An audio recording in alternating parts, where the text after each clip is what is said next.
اللهم صل على سيدنا ومولانا محمد وعلى آل سيدنا ومولانا محمد أفضل صلواتك بعدد معلوماتك وبارك وصل وسلم عليه. رب زدني علما وحفظا وفهما وعملا وخلوصا وتقى. سورة البقرة. بسم الله الرحمن الرحيم. الف لام ميم. ذلك الكتاب لا ريب فيه هدى للمتقين الذين يؤمنون بالغيب ويقيمون الصلاة ومما رزقناهم ينفقون والذين يؤمنون بما أنزل إليك وما أنزل من قبلك وبالآخرة هم يوقنون أولئك على هدى من ربهم وأولئك هم المفلحون.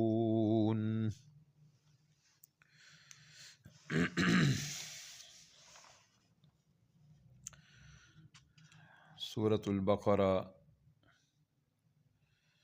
مدنی سورت ہے اور ہجرت مدینہ کے بعد نازل ہوئی ہے۔ مدنی صورتوں میں احکام کا بیان ہوتا ہے، اسی لیے سورۃ بقرہ میں زیادہ تر احکام ذکر کیے گئے ہیں۔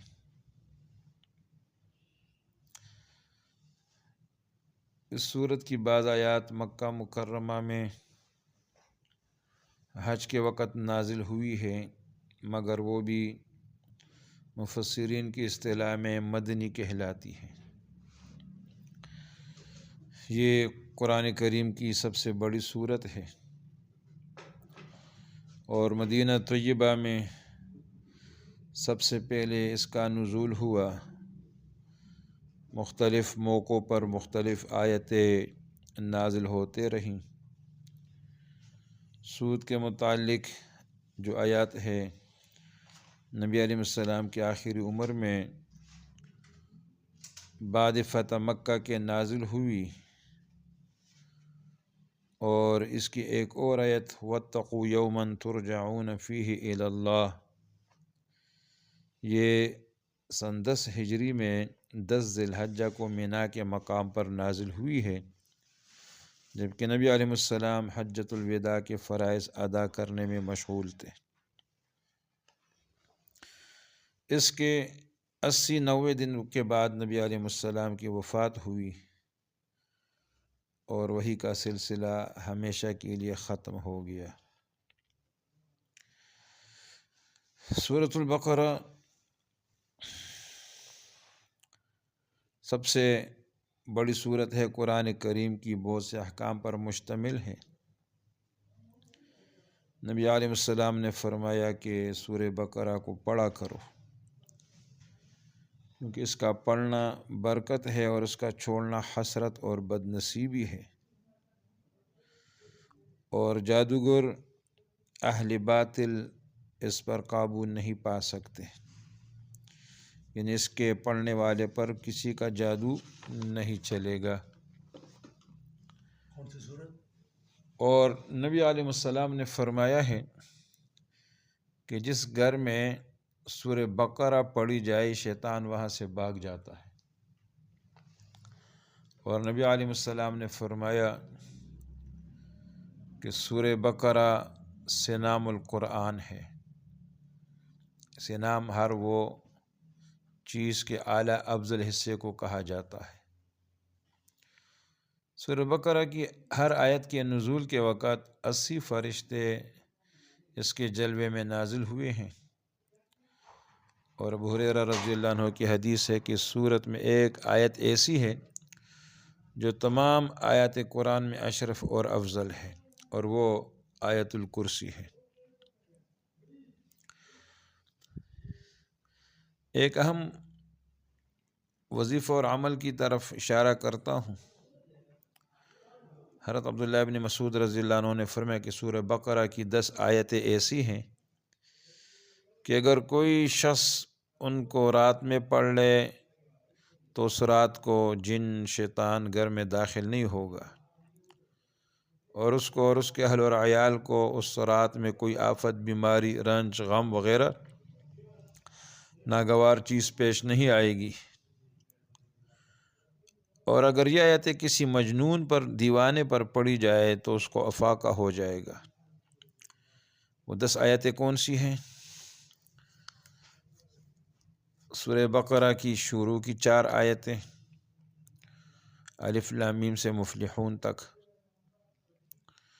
پھر 3 آیتیں آیت الکرسی، اور 7 اگلی 2 آیتیں لا اکراہ فی الدین اللہ ولی الذین، اور اس کے بعد 2 آیتیں سورہ بقرہ کی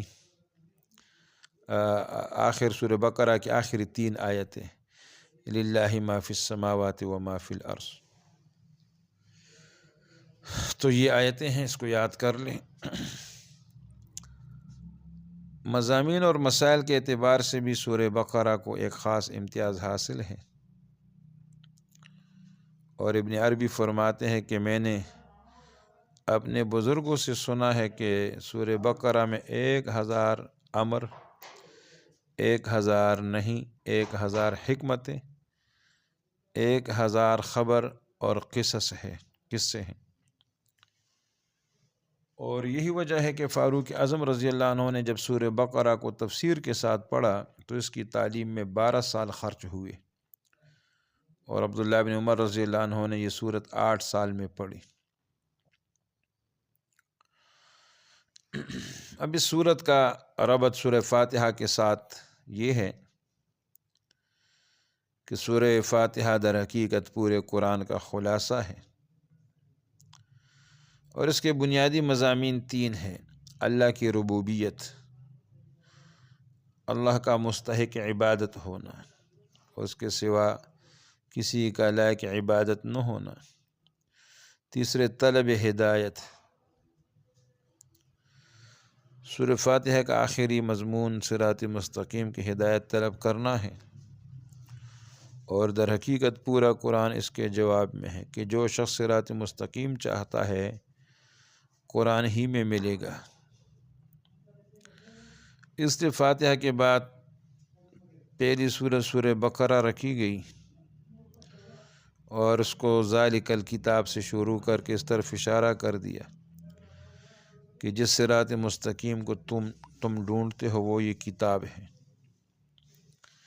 اس کے بعد اس سورت میں اول ایمان کے بنیادی اصول، توحید، رسالت، آخرت اجمالی طور پر، اور آخر صورت میں ایمان مفصل بیان فرمایا گیا، اور درمیان میں ہر شعبہ زندگی، عبادات، معاملات، معاشرت، اخلاق، اصلاح ظاہر باطن کے متعلق ہدایات کے بنیادی اصول اور ان کے بہت سی جزیات بیان ہوئی ہیں۔ تو فرمایا الف لام میم، یہ حروف مقطعات میں سے ہیں،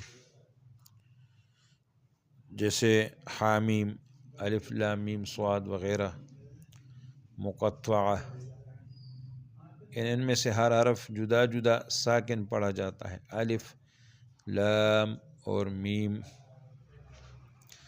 اس کے متعلق بعض مفسرین نے فرمایا کہ یہ ان سورتوں کے نام ہیں، بعض نے فرمایا کہ اسماء الہیہ کے رموز ہے، اور علماء امت کے نزدیک یہ حروف رموز اور اسرار ہیں جس کا علم خدا تعالیٰ کے سوا کسی کو نہیں، اور ہو سکتا ہے کہ نبی علیہ السلام کو اس کا علم بطور ایک راز کے دیا گیا ہو، اس کی تبلیغ امت کے لیے روک دی گئی ہو، اس لیے نبی علیہ السلام سے ان حروف کی تفسیر اور تشریح میں کچھ منقول نہیں ہے۔ اس کے متعلق جو بھی اللہ رب العزت کا ارشاد ہے اور جو اللہ کا مقصد ہے ان الفاظ سے، اس پر ہمارا ایمان ہے۔ اس کے مفہوم معلوم کرنے کی فکر میں پڑنا درست نہیں ہے۔ ذالک الکتاب لا ریب فیہ، ذالک سے اشارہ قرآن کی طرف ہے کہ یہ کتاب جو ہے لا ریب فیہ، لا شک فیہ، اس میں کوئی شک شبہ نہیں ہے، اس میں کوئی شک شبہ نہیں ہے، ہر غلطی سے پاک ہے۔ تو ذالک الکتاب لا ریب فیہ، ہر قسم شک شبے سے یہ کتاب پاک ہے۔ ہاں کوئی کچھ فہمی یا کم فہمی کی وجہ سے کسی کو شبہ ہو جائے، لیکن کلام محل شک شبہ اس میں نہیں ہے۔ لا ریب فیہ، لا شک فیہ، ھدی للمتقین، ہدایت ہے ڈرنے والوں کے لیے۔ مخصوص ہدایت جو نجات آخرت کا ذریعہ ہے وہ متقین ہی کا حصہ ہے۔ تو اور سورہ فاتحہ میں بھی ذکر ہو چکا ہے کہ ہدایت کی 3 درجے ہیں۔ ایک درجہ تمام نوع انسان بلکہ تمام حیوانات وغیرہ کے لیے بھی عام اور شامل ہے، دوسرا درجہ مومنین کے لیے خاص، تیسرا درجہ مقربین خاص کے لیے مخصوص ہے۔ ذالک الکتاب لا ریب فیہ ھدی للمتقین، یہ ہدایت ہے متقیوں کے لیے، قرآن کریم خاص کر۔ غیر متقین کے لیے بھی ہدایت ہے، لیکن اس سے فائدہ اٹھانے والے جو ہے وہ متقین لوگ ہیں۔ اس کے بعد متقین کی خاص صفات ذکر کی گئی ہیں کہ وہ ہدایت یافتہ جماعت جو صراط مستقیم پر ہے، تو وہ لوگ ہیں جن کی یہی صفات ہو۔ الذین یؤمنون بالغیب ویقیمون الصلاۃ ومما رزقناہم ینفقون۔ تو متقین کی 3 صفات یہاں بیان کی گئی ہیں۔ الذین یؤمنون بالغیب سے ایمان بالغیب، ویقیمون الصلاۃ اقامت الصلاۃ، ومما رزقناہم ینفقون اور اللہ کے راستے میں خرچ کرنا۔ تو یہ متقین کی صفت ہے کہ متقین کے اندر یہی صفات ہو کہ ان کا ایمان بالغیب ہوگا، اور دوسرا نماز قائم کرے گا، اور جو کچھ اللہ نے دیا ہے اس میں سے خرچ کرتا ہے۔ تو اقامت الصلاۃ، اقامت کا معنی نماز پڑھنا نہیں ہے محض پڑھنا، بلکہ نماز کو ہر جہت ہر حیثیت سے درست کرنے کا نام اقامت ہے، جس میں نماز کے تمام فرائض، واجبات، مستحبات، پھر اس پر دوام التزام، اور یہ سب اقامت نماز میں صلاۃ میں داخل ہے۔ فرائض، واجبات، نفلی نماز وغیرہ قواعد شریعہ کے مطابق ہو، پابندی ہو، باجماعت ہو، آداب کا لحاظ رکھتے ہوئے نماز ادا کی جائے تو اسے اقامت الصلاۃ کہا جاتا ہے۔ تو فرمایا کہ وہ نماز پڑھتے نہیں بلکہ قائم کرتے ہیں۔ تیسرا مسئلہ، تیسری صفت وَمِمَّا رَزَقْنَاهُمْ يُنْفِقُونَ، کہ جو کچھ اللہ نے دیا ہے اس میں سے خرچ کرتے ہیں۔ جو کچھ بھی اللہ نے دیا سب اللہ کی امانت ہے، تو اللہ کی امانت، اللہ کے راستے میں خرچ کرنا یہ رضا کا سبب ہے۔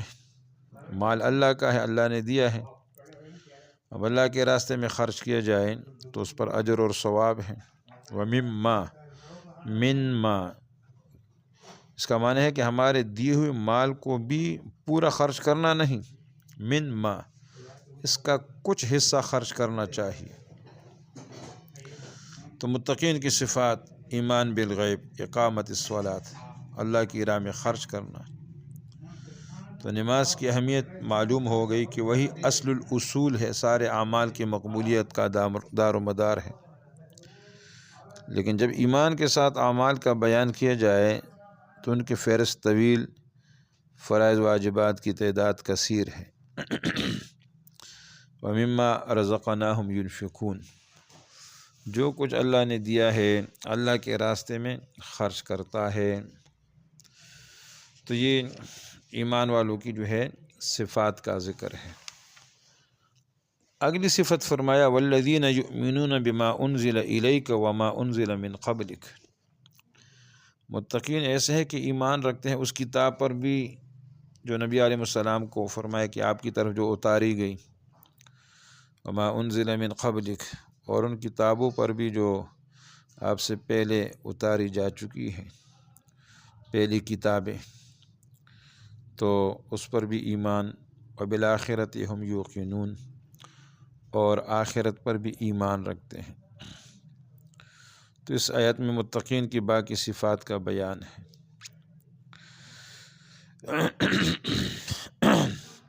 کہ وہ لوگ قرآن پر بھی ایمان لاتے ہیں اور پچھلی کتابوں پر بھی ان کا ایمان ہے۔ تو پچھلی کتابوں پر ایمان لانا لازم ہے، تمام انبیاء پر اسی طرح ایمان لانا ضروری ہے۔ فرق اتنا ہے کہ جو اللہ تعالیٰ نے کتابیں نازل فرمائی اس زمانے کے لیے وہی واجب العمل تھا، مگر قرآن نازل ہونے کے بعد چونکہ پچھلی کتابیں شریعتیں سب منسوخ ہو چکی ہیں، تو اب عمل صرف قرآن ہی پر ہوگا، اب صرف عمل قرآن پر ہوگا۔ وَبِالْآخِرَةِ هُمْ يُوقِنُونَ، اور آخرت پر بھی یہ لوگ ایمان رکھتے ہیں، یقین رکھتے ہیں آخرت کے دن پر، آخرت کے دن پر بھی ان لوگوں کا ایمان ہے۔ تو فرمایا اولئک علی ھدی من ربہم واولئک ھم المفلحون، یہی لوگ جو ہے اپنے رب کی طرف سے ہدایت پر ہیں، اور یہی لوگ جو ہے کامیاب ہیں جن کے اندر یہ صفات ہو، اور جن کے اندر یہ صفات نہیں ہے یقیناً وہ ناکام ہے۔ تو فرمایا اولئک علی ھدی من ربہم واولئک ھم المفلحون، یہی لوگ اپنے رب کی طرف سے ہدایت یافتہ ہے، ہدایت پر ہے، اولئک ھم المفلحون، اور یہی لوگ جو ہے کامیاب ہیں، یہی لوگ کامیاب ہیں۔ یہاں پر یہ جو فرمایا وما انزل الیک وما انزل من قبلک، تجھ پر تجھ سے پہلے جو نازل ہو چکی ہے اس پر ایمان رکھتے ہیں، وما انزل من بعدک نہیں فرمایا اس لیے کہ کتاب آخری ہے اور نبی علیہ السلام جو ہے آخری نبی ہے، اور یہ امت بھی جو ہے آخری امت ہے، اس لیے اس میں مسئلہ ختم نبوت کی طرف اشارہ بھی ہے، اور ایک واضح دلیل بھی ہے کہ نبی علیہ السلام سے پہلے جو کچھ نازل ہوا اور جو نبی علیہ السلام پر نازل ہوا، اور وما انزل من بعدک کا ذکر اس لیے نہیں کیا گیا کہ آپ کے بعد کوئی نبی اور رسول نہیں ہوگا۔ ختم نبوت جو ہے یہ ایک عقیدہ ہے سب کا، تو نبی علیہ السلام کے بعد کوئی نبی نہیں آئے گا، اور یہ امت بھی آخری امت ہے، اور قرآن کریم بھی آخرت قیامت تک یہی جو ہے یعنی واجب العمل ہوگا۔ تو اللہ تعالی ہم سب کا حامی ناصر ہو، اللہ عمل کرنے کی توفیق